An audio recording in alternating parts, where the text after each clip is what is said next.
जनता की मदद की तो वो यूथ कांग्रेस का संगठन था। तो इसके लिए आप सबको बहुत बहुत धन्यवाद। आज देश के सामने सबसे बड़ा मुद्दा रोजगार का मुद्दा है। इससे बड़ा मुद्दा आज देश के सामने नहीं है। बात सही बोली या गलत बोली? प्रधानमंत्री सब चीज के बारे में बोलेंगे, मगर रोजगार के बारे में प्रधानमंत्री नरेंद्र मोदी एक शब्द नहीं बोलते हैं। उन्होंने वायदा किया था 2 करोड़ युवाओं को हर साल रोजगार मिलेगा। भाई और बहनों, 12 करोड़ युवाओं को रोजगार मिला पिछले 7 साल में? नहीं। उल्टा लाखों करोड़ों युवाओं से उनका रोजगार छीना गया। ये सरकार हमारे दो की सरकार है और ये सरकार सिर्फ 2-3 उद्योगपतियों के लिए काम करती है। आज आप देखिए, लोकसभा के अंदर ऑपोजिशन ने प्लाकार्ड पकड़ रखे हैं, मगर लोकसभा टेलीविजन पे आपको ये सच्चाई नहीं दिखाई देगी।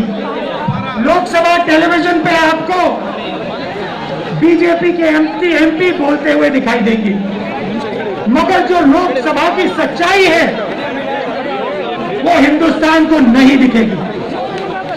इसी प्रकार नरेंद्र मोदी का काम हिंदुस्तान की सच्चाई को छुपाने का, दबाने का है। उनका यही काम है। हिंदुस्तान के 2-3 बड़े उद्योगपतियों के लिए वो ये काम करते हैं।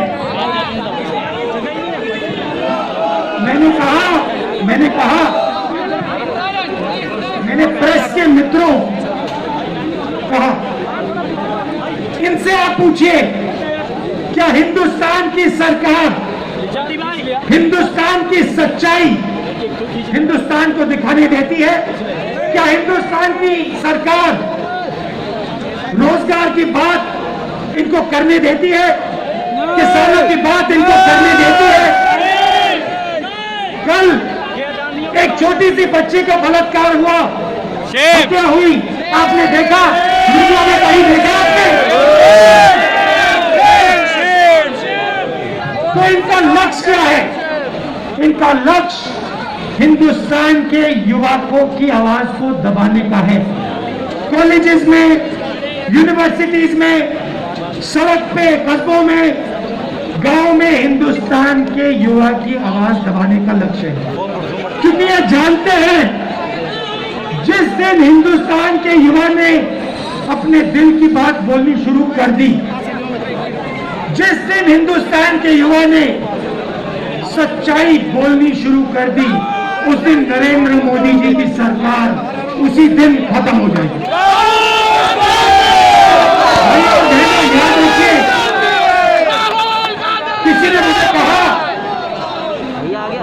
पार्लियामेंट में किसी ने मुझे कहा कि ये जो पेगासस का मुद्दा है, ये छोटा सा मुद्दा है, इस पर कांग्रेस पार्टी और पूरा विपक्ष क्यों अड़ गया है?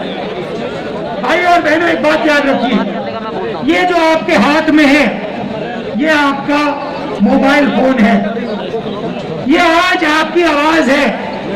इस मोबाइल फोन से जो आप कहना चाहते हो आप कह सकते हो।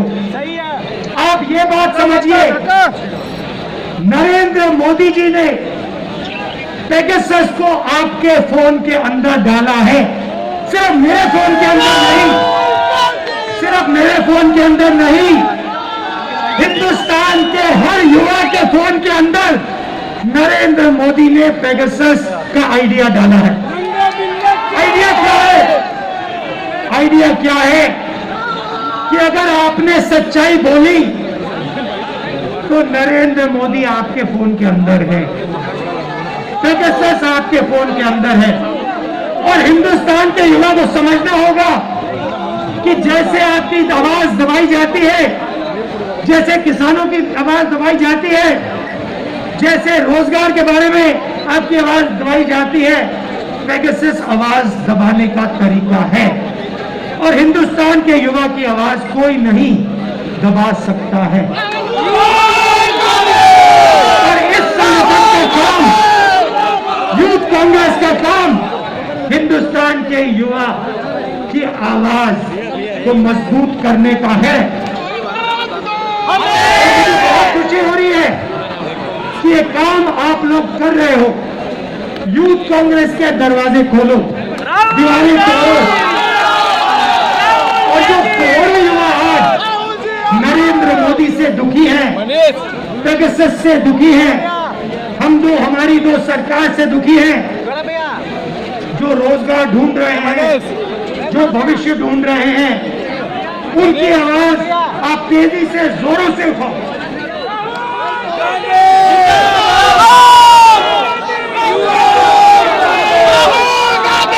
आपको यह भी समझना होगा, आपको यह भी समझना होगा, आज आपको हिंदुस्तान के युवा को रोजगार क्यों नहीं मिल रहा है?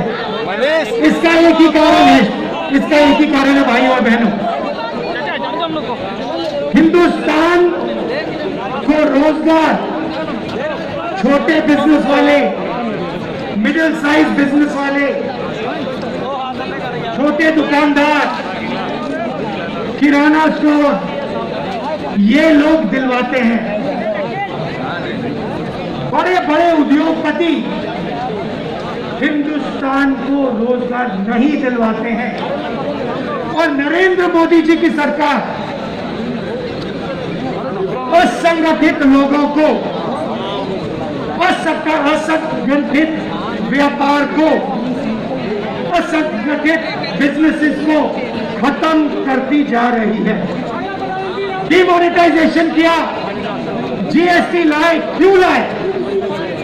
छोटे दुकानदारों को, small and medium size businesses को खत्म करने के लिए। इनका जो भी है पैसा वो हमारे दो के हवाले करने के लिए। नतीजा ये है कि आज ये देश नरेंद्र मोदी के कारण रोजगार पैदा नहीं कर पा रहा है। और भाइयों और बहनों, याद रखिए, जब तक नरेंद्र मोदी प्रधानमंत्री है, जब तक हमारी दो की सरकार है, तब तक हिंदुस्तान के युवाओं को रोजगार नहीं मिलेगा। आपको हिंदुस्तान के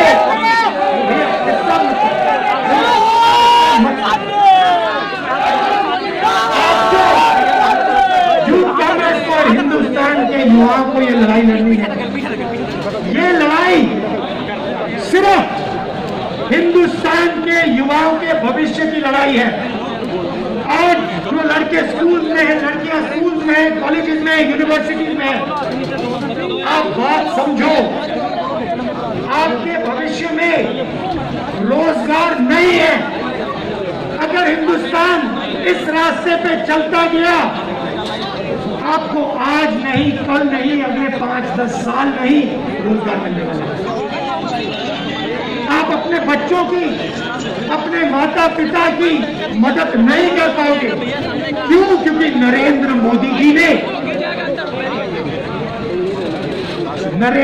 जी ने एक पार्टनरशिप बनाई है, एक पार्टनरशिप बनाई है। पार्टनरशिप हिंदुस्तान के युवाओं के साथ नहीं है, पार्टनरशिप हिंदुस्तान के गरीबों के साथ नहीं है, पार्टनरशिप छोटे व्यापारियों के साथ, मिडिल साइज बिजनेस, किसान, मजदूर के साथ नहीं है। पार्टनरशिप नरेंद्र मोदी और 2-3 हिंदुस्तान के सबसे बड़े उद्योगपतियों की है। और ये पार्टनरशिप हिंदुस्तान की आत्मा पर, हिंदुस्तान के युवाओं के भविष्य पर आक्रमण कर रही है। इसीलिए नरेंद्र मोदी जी आज रोजगार की बात नहीं कर सकते हैं और आने वाले कल में भी रोजगार की बात नहीं कर सकते हैं, क्योंकि उनकी पार्टनरशिप किसी और के साथ है। आप सबका दिल से बहुत बहुत धन्यवाद। मैं आपके साथ खड़ा हूं।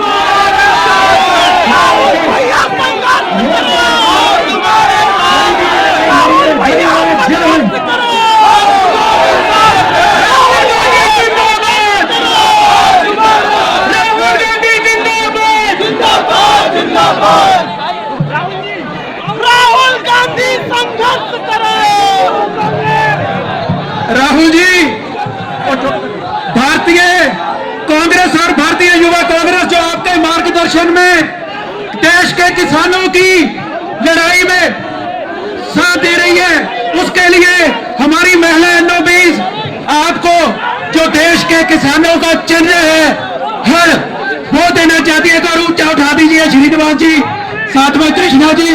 देश के किसानों के लिए जय जवान, जय जवान, जय जवान, जय जवान। भारतीय राष्ट्रीय कांग्रेस। साथियों, किसी को जाना नहीं। राहुल गांधी महंगाई के खिलाफ, बेरोजगारी के खिलाफ। साथियों, अभी कुछ देर में हमारे अध्यक्ष जी आएंगे और हम लोग कार्यक्रम आगे बढ़ाएंगे। एक बार जोरदार तालियों के साथ हमारा नेता राहुल गांधी जी का शुक्रिया अदा करिए। यहाँ पर आपने राहुल जी को जो सुना, उनकी स्पीच को सुना, आप देख सकते हैं कि कितनी भीड़। साहब 1 मिनट बोलेंगे, बाद में सारे चलेंगे। रुको, वो आपने सुनी। आमना सामने मीडिया इस वक्त जो है, आमना सामने मीडिया जो इस वक्त जो है दिल्ली में जंतर मंतर पर है, जहाँ पर संसद का घेराव किया गया है और मुल्क के अंदर महंगाई का परिस्थिति और उसके बाद में कृषि कानून के खिलाफ, पेगासस जासूस के खिलाफ राहुल जी ने बहुत सारी बातें कही। कांग्रेस के साथ अपना युवा कांग्रेस किया है, एहतजाज किया है इस मोदी सरकार के खिलाफ। आप देख रहे हैं अपना सामने मीडिया नेटवर्क और शाहब TV देख रहे हैं आप। सारी बातें कांग्रेस सामने रखी है। कार्यकर्ता, कांग्रेस के पदाधिकारी पूरे मुल्क से यहाँ पर जंतर मंतर पर जमा हुए हैं। किसानों की हालत क्या है, इन्फ्लेशन कैसा बढ़ रहा है, पेगासस जैसे इशू को कैसा दबाया जा रहा है, ये सारी चीजें आपके सामने आई है। इस देश में सिर्फ 4 लोग इस देश को चला रहे हैं।